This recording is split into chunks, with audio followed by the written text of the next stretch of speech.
Hey everyone, hope you all are in pink of your health. Always follow precautions for your safety.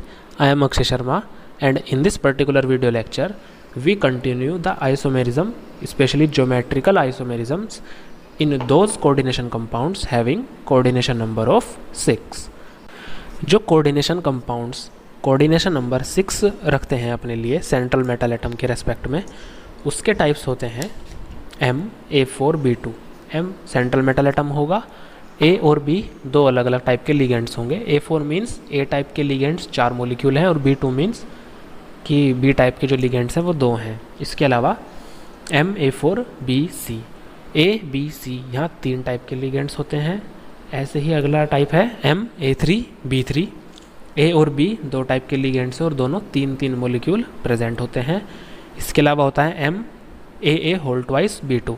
AA means क्या हुआ, AA है एक डाइडेंटेट ligand और उसके जो दोनों लिंकेज साइट्स हैं वो दोनों सिमिलर हैं। MAA2BC, इसमें क्या हुआ, AA मीन्स वो ये डाइडेंटेट लिगेंड है, BC ये single unidentate different type of ligands हैं। तो इस टाइप के जो होते हैं कंपाउंड्स, कोऑर्डिनेशन कंपाउंड्स, वो ज्योमेट्रिकल आइसोमेरिज्म शो करते हैं।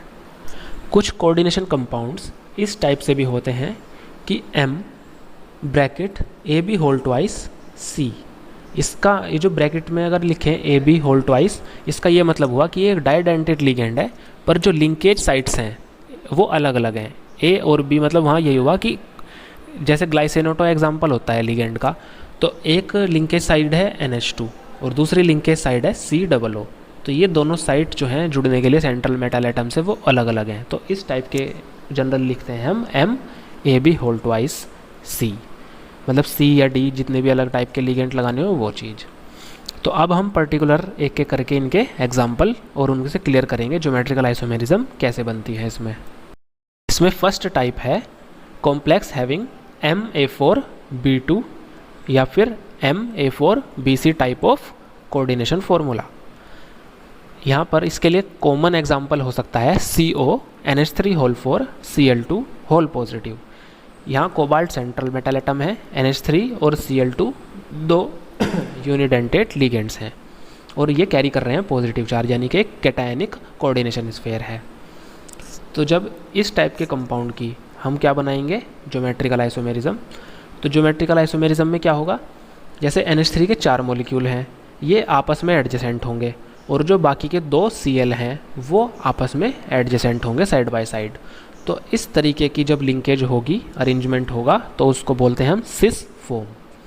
और वहीं इसकी ट्रांसफॉर्म बनाने के लिए हमें क्या करना होगा, जो 2 Cl हैं मतलब कि जो मिनिमम ग्रुप होते हैं ना, उनको कंसिडर करते हैं। यहाँ पर Cl 2 मॉलिक्यूल हैं तो इनको साइड बाय साइड से हटा करके सामने सामने लगा देंगे, तो वो बनेगी ट्रांसफॉर्म। तो इस तरह से इसका एग्जाम्पल हुआ। और इस कंपाउंड का नाम क्या होगा, कोऑर्डिनेशन स्फीयर में जो लिखा हुआ है ये होगा टेट्राअमीन डाइक्लोरो कोबाल्ट आयन। कोबाल्ट की ऑक्सीडेशन स्टेट हो जाएगी यहाँ +3। नेक्स्ट टाइप आता है MA3B3। M central metal atom है और जो दोनों लिगेंड्स हैं अलग अलग A B, उनके 3 मॉलिक्यूल्स प्रेजेंट हैं, जिसका कॉमन एग्जाम्पल है RH PY whole thrice Cl3 square bracket whole positive. RH rhodium हो गया, PY पायरिडीन की शॉर्ट फॉर्म लिखते हैं, जैसे इथाइलिन डायमीन को EN लिख देते हैं, इसी तरह से पायरिडीन को PY और क्लोरीन है यहाँ पर। इसकी स्ट्रक्चर अगर बनाएं तो सिस फॉर्म बनाने के लिए क्या करना होगा, तीनों पायरिडीन को एक साथ एडजेसेंट कर दो और तीनों Cl को आपस में एडजेसेंट कर दो, तो वो पोजीशन बनेगी। तो इससे क्या हुआ, इन केस जो कॉर्नर वाले लिंकेज साइट्स हैं वो पायरिडीन और Cl आमने सामने आ जाएंगे, तो इस तरह की फॉर्म को सिस फॉर्म बोला जाएगा। और वहीं अगर हम इनको मतलब कि जो अपोजिट साइड वाले लिंकेज हैं उनको अपोजिट कर दें एक जगह और बाकी जगह इनको सिमिलर कर दें, जैसे कि अभी PY और Cl आपस में अपोजिट हैं अलग अलग पोजीशन पर, और इनको फिर PY कर दें और Cl कर दें, तो ये अपोजिट में सिमिलर हो जाएंगे। तो इस टाइप की फॉर्म को बोलेंगे ट्रांसफॉर्म। इसके अलावा ना, जब ये चीज़ भी याद करने की है कि ये लिगेंड्स अगर सेम है, 3 मॉलिक्यूल प्रेजेंट होते हैं, तो इनको सिस ट्रांस के अलावा हम फैक और मर भी बोल सकते हैं, FAC फैक, MER, मतलब सिस फॉर्म को बोल देंगे फैक और जो ट्रांस फॉर्म है उसको बोलेंगे मर। ये सिर्फ इसी टाइप के कंपाउंड्स में होगा, 3 टाइप वाले में। तो आई होप आपको ये क्लियर हुआ होगा। अब नेक्स्ट टाइप का कोऑर्डिनेशन स्पेयर आता है MAA होल ट्वाइस B2 या फिर MAA whole twice BC। AA यहाँ पर फिर से क्या है, एक डाइडेंटेड लिगेंड है जिसकी AA मीन्स है यहाँ पर जो लिंकेज साइट हैं दोनों सिमिलर हैं, और B दूसरा टाइप का लिगेंड है, और BC टाइप में BCA। ये 3 टाइप के अलग अलग लिगेंड्स हैं। इसका कॉमन एग्जांपल हो जाएगा CO en whole twice Cl2 whole positive. EN की फुल फॉर्म होगी इथाइलिन डायमीन। अब इस कंपाउंड के अंदर इथाइलिन डायमीन क्या है, एक डाइडेंटेड लिगेंड है, और Cl एक यूनिडेंटेड लिगेंड है। तो इसकी जो टोटल कोऑर्डिनेटिंग साइट्स हैं वो दिखने में हमें 4 लग रही होंगी, पर 6 होती हैं। वो कैसे, जैसे कि Cl 2 हैं तो 2 लिंकेज साइड तो यहाँ से यूनिडेंटेड लिगेंड है, और इथाइलिन डायमीन क्या है, डाइडेंटेड लिगेंड। तो एक इथाइलिन का मोलिक्यूल जो होगा इथाइलिन डायमीन का, वो 2 साइड से जुड़ेगा टू द सेंट्रल एटम, और जो दूसरा इथाइलिन डायमीन है वो भी 2 साइड से जुड़ेगा। तो टोटल इथाइलिन डायमीन से हमें 4 लिंकेज मिलेंगी और 2 लिंकेज मिलेंगी Cl से, तो टोटल होंगी 6। अब इसके लिए हम अगर स्ट्रक्चर बनाएंगे सिस और ट्रांसफॉर्म, तो वो किस तरह से बनेगी, जो डाइडेंटेड लिगेंड है उसको एक साथ लिख देंगे, और जो यूनिडेंटेड लिगेंड है उनको आपस में एडजेसेंट कर देंगे साइड बाय साइड। पर एक चीज़ और लिखने का तरीका होता है, ये जो डाइडेंटेड लिगेंड है उसका नाम बीच में लिखते हैं और कर्व करके इस तरह से लिंकेज कर देते हैं कि ये जो दोनों बॉन्ड बने हुए हैं वो इस डाइडेंटेड लिगेंड ने बना रखे हैं, इस केस में इथाइलिन डायमीन ने बना रखे हैं। अब ट्रांसफॉर्म बनाने के लिए क्या करेंगे, इन डाइडेंटेड लिगेंड्स की पोजीशन आमने सामने कर देंगे और यूनिडेंटेड लिगेंड की पोजीशन भी आमने सामने हो जाएगी। तो ये सिंपली बन जाएगा ट्रांसफॉर्म। इस कंपाउंड का नाम अगर देखें तो वो क्या होगा, जैसे कि हमें याद होगा, आपको सबको याद होगा कि जो मतलब कि डाइडेंटेड लिगेंड्स होते हैं इनका नाम लिखते टाइम हम क्या लिखते हैं, बिस ट्रिस, इस तरीके से। तो यहाँ पर इथाइलिन डायमीन में E आता है और क्लोरो में C, तो C वाला अल्फ़ाबेटिकल ऑर्डर पहले आएगा, तो इसका नाम होगा डाइक्लोरो बिस ethylene diamine cobalt ion. Cobalt की ऑक्सीडेशन स्टेट होगी यहाँ 3, क्योंकि Cl2 से -2 चार्ज आएगा टोटल और +1 ऑलरेडी है, तो टोटल ऑक्सीडेशन स्टेट आएगी कोबाल्ट की 3। तो नाम होगा डाइक्लोरो बिस ethylene diamine cobalt 3 ion. Ion लिखे हैं क्योंकि ये कैटायन है। अब एक स्पेशल और एग्जांपल करवाता हूँ, इसको ध्यान से समझना। इसका टाइप है MAB होल थ्राइस। यहाँ पर क्या हुआ, एक मतलब कि डाइडेंटेड लिगेंड है, AB से डिनोटेड है, यानी कि इसकी जो दोनों लिंकेज साइड्स हैं वो सिमिलर नहीं है, इथाइलिन डायमीन की तरह सिमिलर नहीं है, अलग अलग हैं, और ये इनके अलावा कोई भी अलग टाइप का यूनिडेंटेड लिगेंड प्रेजेंट नहीं है। तो इस टाइप में कैसे ज्योमेट्रिकल आइसोमेरिज्म बनती है उसका कॉमन एग्जांपल है Cr NH2 CH2 COO whole thrice.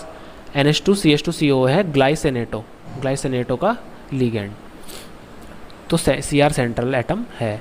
इसकी जो ग्लाइसिनेटो है इसकी जो लिंकेज साइड है वो कैसी है, NH2 नाइट्रोजन के थ्रू और COO ऑक्सीजन के थ्रू।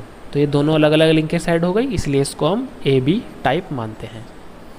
अब जो सिस फॉर्म बनेगी उसमें क्या होगा, जैसे कि डाइडेंटेड लिगेंड है तो ये जो एक ग्लाइसिनेटो मॉलिक्यूल 2 बॉन्ड बनाएगा, दूसरा वो भी 2 बनाएगा, और जो तीसरा मॉलिक्यूल है वो भी 2 बॉन्ड बनाएगा। तो इस तरह से टोटल 6 कोऑर्डिनेशन नंबर हो जाएगा सेंट्रल मेटल एटम का। तो पर सिस और ट्रांसफॉर्म का कैसे डिफरेंशिएट करते हैं, वो इस तरह से करते हैं कि कोई भी 2 एडजेसेंट जो मॉलिक्यूल्स होंगे उसमें सामने सामने जो लिंकेज बनेगी वो सिमिलर टाइप से बनेगी। मीन्स अगर यहाँ पर देखें, जो ये ग्लाइसिनेटो मॉलिक्यूल है, ये जो बीच वाला बॉन्ड है वो ऑक्सीजन के थ्रू बन रहा है, और इसके बिल्कुल सामने वाला बॉन्ड वो भी ऑक्सीजन के थ्रू ही बन रहा है ना। और अगर इसी जो ऑक्सीजन के थ्रू जुड़े हुए बॉन्ड हैं वो दूसरी तरफ नाइट्रोजन से जुड़े हुए हैं, और उनके सामने भी एक नाइट्रोजन है, तो ये तो अपोजिट हो गए। पर जो ये तीसरे टाइप का जो लिंकेज है वो उसमें एक तरफ नाइट्रोजन है और एक तरफ ऑक्सीजन, तो यहाँ पर डिफरेंस हो गया ना। तो इस वजह से इसको सिस फॉर्म बोलते हैं। तो आई होप आपको ये सिस फॉर्म वाला एग्जांपल क्लियर होगा। अब हम देखते हैं ट्रांसफॉर्म में क्या डिफरेंस आता है। अब देखते हैं, ऑक्सीजन और नाइट्रोजन है आमने सामने, इसके साइड में ऑक्सीजन और नाइट्रोजन, ये भी सामने डिफरेंट हैं, और जो तीसरा है ऑक्सीजन नाइट्रोजन, ये तीनों डिफरेंट हैं। तो जब तीनों बॉन्ड सामने वाले डिफरेंट टाइप के होंगे तो जब क्या होगा, ट्रांसफॉर्म। और सिस फॉर्म में क्या होगा, डिफरेंट टाइप के जो होंगे वो एक ही जगह मिलता है देखने को, और जो बाकी के हैं वो सिमिलर टाइप ऑफ बॉन्ड बनते हैं। तो ये था MAB होल थ्राइस टाइप का कोऑर्डिनेशन, मतलब कि कुछ ज्योमेट्रिकल आइसोमेरिज्म सिस और ट्रांसफॉर्म की। इस पर्टिकुलर कंपाउंड का नाम तो हम ऐसे लिख सकते हैं, सिंपल है, चूँकि ये एक पॉलीडेंटेड लिगेंड है और 3 है तो 3 के लिए हम यूज़ करते हैं ट्रिस। तो इसका नाम होगा ट्रिस ग्लाइसिनेटो क्रोमियम 3। यहाँ क्रोमियम की ऑक्सीडेशन स्टेट 3 है, क्योंकि एक ग्लाइसिनेटो मॉलिक्यूल -1 चार्ज कैरी करता है और ये 3 है तो -3 चार्ज कैरी करता है। तो स्टूडेंट्स, आई होप आपको ये वाला टाइप कोऑर्डिनेशन नंबर 6 का क्लियर हो गया होगा ज्योमेट्रिकल आइसोमेरिज्म में। अब नेक्स्ट वीडियो में हम डिस्कस करेंगे optical isomerism. Till then take care and all the best.